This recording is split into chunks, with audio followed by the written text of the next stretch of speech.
Hello दोस्तों, मैं धीरेन स्वागत करता हूं आपका एग्जाम स्टडी विद संगीता में। दोस्तों, आज के इस वीडियो में हम कवर करेंगे रेलवे ग्रुप डी परीक्षा 2021 के लिए मैथ के कुछ मोस्ट इंपॉर्टेंट क्वेश्चन को। दोस्तों, इस सीरीज में अब हम आयतन से related most important expected question लेकर चल रहे हैं और साथ ही साथ मैं आपको रेलवे की परीक्षा में पूछे गए प्रीवियस ईयर के क्वेश्चन भी आज कवर कराऊंगा। दोस्तों, यदि आपको ये वीडियो अच्छा लगे, हेल्पफुल लगे, तो प्लीज वीडियो को लाइक और शेयर जरूर कीजिएगा। तो चलिए हम अपनी क्लास शुरू करते हैं। पहला क्वेश्चन देखते हैं दोस्तों। पहला क्वेश्चन क्या कह रहा है? एक कमरे की चौड़ाई इसकी ऊंचाई से दुगनी तथा इसकी लंबाई से आधी है। यदि कमरे का आयतन 512 घन मीटर हो तो कमरे की लंबाई कितनी है? दोस्तों, कमरा यानी कि ये बात कर रहा है दोस्तों आपसे घनाभ की। किसकी? घनाभ की। और यहाँ ये रहा आपका घनाभ। मैं एक घनाभ बना देता हूं, आप ये समझिएगा मैं आपके कमरा बना रहा हूं, ठीक है ना।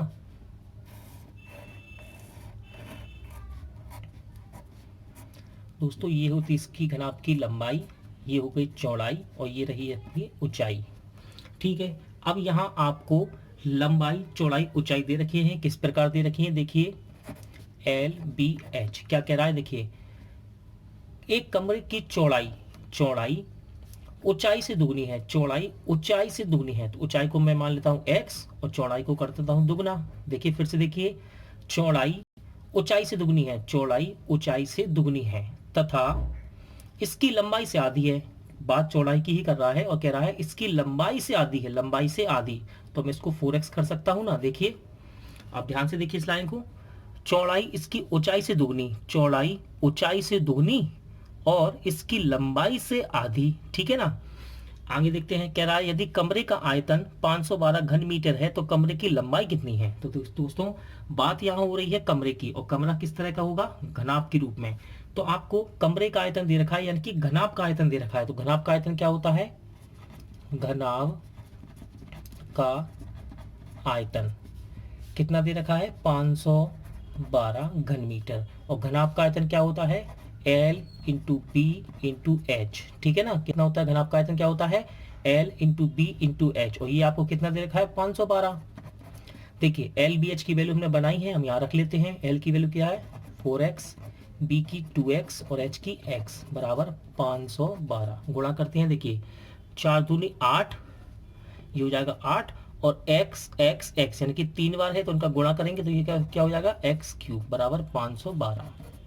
आगे सोल्व करते हैं दोस्तों। देखिए, 8 के पार से काटते हैं, 8 6 48, 3 बजे 8 चौको 32, यानी कि x क्यूब बराबर कितना आ गया? 64।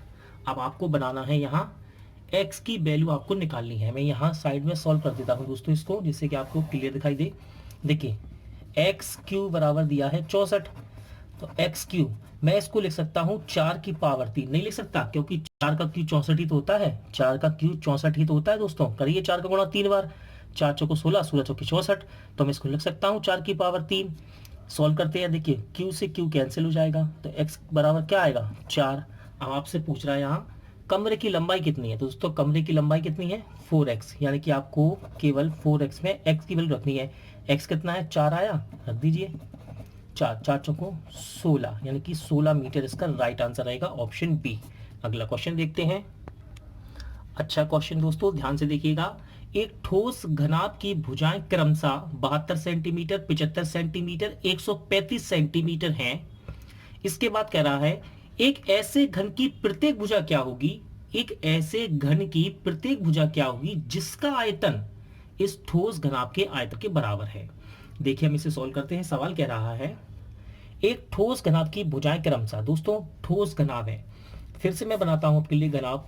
देखिए, ये हो गया L B और ये हो गया H, इसका हाइट, ठीक है ना। ये है घनाभ। दोस्तों, घनाभ की भुजाएं क्रमशः दी है, यानी कि आपको L B और H दे रखा है, ठीक है ना। कितना दे रखा है? L दे रखा है 72 सेंटीमीटर में, ठीक है ना। B दे रखा है 75 सेंटीमीटर में और H दे रखा है 135 सेंटीमीटर में। अब आगे ये कह रहा है एक ऐसे घन की प्रत्येक भुजा क्या होगी? क्या कह रहा है? एक ऐसे घन की प्रत्येक भुजा क्या होगी दोस्तों, याद रखिएगा, मैं यहां बनाता हूं घन, याद रखिएगा घन की प्रत्येक भुजा समान होती है, ठीक है ना। ये घन, आप घन को कैसे समझ सकते हैं, क्यू, पासा एक तरह का, ठीक है ना। देखिए घन, घन की भुजा होती है ए और इसकी सभी भुजाएं दोस्तों बराबर होती हैं, ठीक है ना, याद रखिएगा। अब यहाँ कह रहा है ऐसे घन की प्रत्येक भुजा क्या होगी, यानी कि इसकी बात कर रहा है, इस घन की प्रत्येक भुजा क्या होगी जिसका आयतन, यानी कि जिसका आयतन, इसी की बात कर रहा है, जिसका आयतन ठोस घनाभ के आयतन के बराबर है, यानी कि इस घन का आयतन घनाभ के आयतन के बराबर है। तो हमें इस ए की वैल्यू निकालनी है। तो देखिए दोस्तों, घन का आयतन घनाभ के आयतन के बराबर है, घन का आयतन घनाभ के आयतन के बराबर है। घन का आयतन क्या होता है, भुजा का क्यू, यानी कि ए क्यू। क्या होता है घन का आयतन, भुजा का क्यू, यानी कि ए क्यू। और घनाभ का आयतन क्या होता है, L into B into H, ठीक है। देखिए हमें ए की वैल्यू निकालनी है, ठीक है, निकालते हैं हम ए क्यू। एल बी एच के मान रखते हैं, एल का मान कितना है 72, बी का मान है 75 और एच का मान है 135। गुणा करते हैं दोस्तों। दोस्तों इस गुणा को मैंने करके रखा है, इसका गुणा आएगा दोस्तों, मैंने करके रख लिया इसका गुणा है 0.00729, ठीक है ना दोस्तों। ये गुणा मैंने कर लिया जिससे कि आपका समय बच सके। अब आगे हम सॉल्व करते हैं, ए का मान निकालते हैं। देखिए ए क्यू है तो हम 729 और ये लिखा है 30, इसे हम क्यू के रूप में बनाते हैं। देखिए ये क्यू है दोस्तों। जिस तरह हम वर्ग बनाते थे तो हम 2 का जोड़ा बनाते थे, सॉरी दोस्तों, देखिए जब हम वर्ग बनाते थे, वर्ग की बात करते हैं तो 2 का जोड़ा बनाते हैं, 2 का जोड़ा। लेकिन यहाँ हम बना रहे हैं क्यू, तो हम यहाँ बनाएंगे 3 का, तो 3 जीरो की जगह आएगा 1 जीरो, ठीक है ना।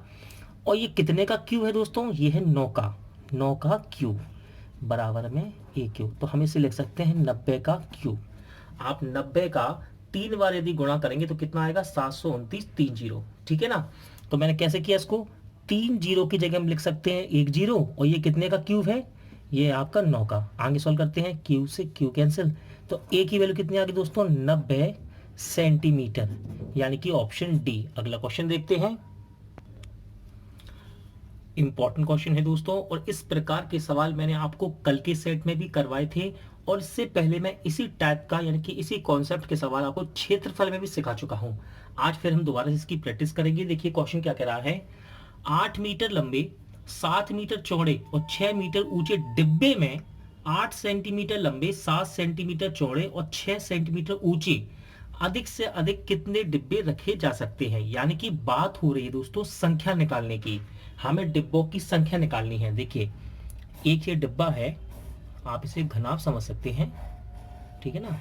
ये एक डिब्बा है दोस्तों, इस डिब्बे की आपको लंबाई दे रखी है, चौड़ाई दे रखी है और ऊंचाई दे रखी है, ठीक है ना। अब इस डिब्बे के अंदर डिब्बे रखने हैं हमें, और उनका भी इसने देखिए उसकी भी लंबाई चौड़ाई ऊंचाई दे रखी है। इस तो वो पूछ रहा है कि इसमें कितने डिब्बे रखे जा सकते हैं, ठीक है ना, अधिक से अधिक कितने डिब्बे रखे जा सकते हैं। यानी कि आपसे ये पूछ रहा है संख्या, क्या पूछ रहा है, संख्या। और मैंने आपको क्या बताया संख्या निकालने के लिए, जब भी संख्या निकालेंगे तो हम क्या रखेंगे, बड़े का आयतन बटे छोटे का आयतन। यदि ये सवाल क्षेत्रफल में होता, ठीक है ना, वर्ग की बात कर रहा होता तो हम क्षेत्रफल रखते, यहाँ बात हो रही है आयतन की तो हम आयतन रखेंगे, ठीक है ना। अब देखिए डिब्बा है ये, और कैसा है, एल बी एच के फॉर्म में, यानी कि घनाभ के रूप में है। देखिए एल बी एच के रूप में, यानी कि घनाभ के रूप में। तो यहाँ दोस्तों बड़े का आएगा, पहले बड़े का आयतन बटे छोटे का आयतन, और आयतन क्या है, आयतन है संख्या बराबर क्या है, आयतन क्या है, L into B into H बटे L into B into H रखते हैं। देखिए बड़े का देखते हैं, बड़े डिब्बे की लंबाई चौड़ाई ऊंचाई क्या है, देखिए 8 मीटर लंबा है ये, 7 मीटर चौड़ा है और 6 मीटर ऊंचा है बड़ा वाला डिब्बा। और इसमें छोटे डिब्बे रखे जा रहे हैं, उनकी लंबाई चौड़ाई ऊंचाई क्या है, 8 सेंटीमीटर, 7 सेंटीमीटर चौड़ा और 6 सेंटीमीटर ऊंचा। लेकिन देखिए ये राशियां दी हैं आपको सेंटीमीटर में और ये है मीटर में, तो हम मीटर को दोस्तों सेंटीमीटर में चेंज करेंगे। याद रखिएगा हमेशा बड़ी राशि को छोटी में बदलिएगा, बड़ी राशि को छोटे में बदलिएगा, ठीक है। तो देखिए ये मीटर में है, 1 मीटर में होता है 100 सेंटीमीटर, तो इसे बदलेंगे सेंटीमीटर में, 100 का गुणा कर देंगे। देखो दोस्तों ये भी मीटर में है 7 मीटर, तो इसे भी चेंज करेंगे, इसमें भी 100 का गुणा करेंगे।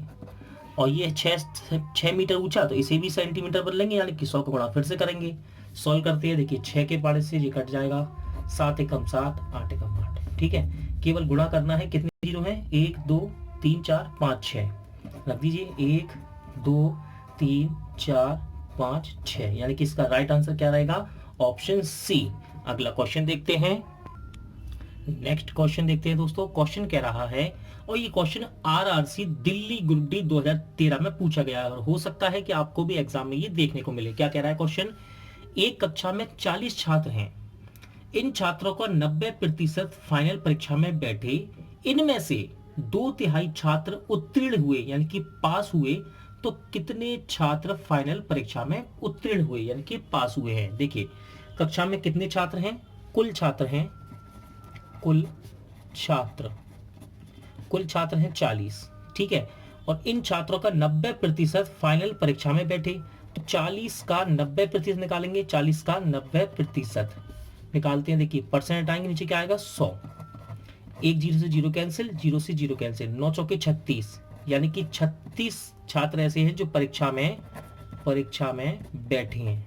ठीक है ना, 36 छात्र क्या है? परीक्षा में बैठे हैं। आगे कह रहा है इनमें से यानी कि 36 में से 2/3 छात्र उत्तीर्ण हुए यानी कि पास हुए हैं। ठीक है ना, तो कितने छात्र फाइनल परीक्षा में उत्तीर्ण हुए हैं? तो दोस्तों 36 का 2/3 पास हुए। क्या 36 का 2/3 पास हुए? इनको सॉल्व करते हैं। देखिए 3 एकम 3, 3 दूनी 6, यानी कि 12 बार कट जाएगा इससे, और 12 दूनी 24, तो कुल कितने बच्चे पास हुए हैं, उत्तीर्ण हुए हैं?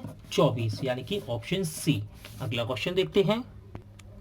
इंपॉर्टेंट क्वेश्चन है दोस्तों, सिकंदराबाद ग्रुप डी में पूछा गया क्वेश्चन है। देखिए क्वेश्चन क्या कह रहा है, एक महाविद्यालय में 25% पुरुष अध्यापकों की संख्या महिला अध्यापकों की संख्या का 1/3 भाग के बराबर है, तो पुरुष अध्यापकों की संख्या तथा महिला अध्यापकों की संख्या का अनुपात क्या है? तो देखिए यहां बात हो रही है मेल टीचर की और फीमेल टीचर की। तो मेल टीचर का यानी कि पुरुष अध्यापकों का 25%, पुरुष यानी कि मेल अध्यापकों का 25%, महिला अध्यापकों की संख्या का 1/3, महिला यानी कि फीमेल, इनकी महिला अध्यापकों की संख्या का 1/3 के बराबर है।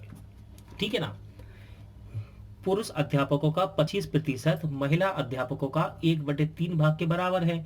अब वो कह रहा है कि पुरुष अध्यापक यानी कि मेल और महिला अध्यापक यानी कि फीमेल अध्यापकों की संख्या का अनुपात बताना है। देखिए सोल्व करते हैं इसे, परसेंट हटाएंगे तो नीचे क्या आएगा दोस्तों? 100। सोल्व करते हैं 25 के पार से 4 बार।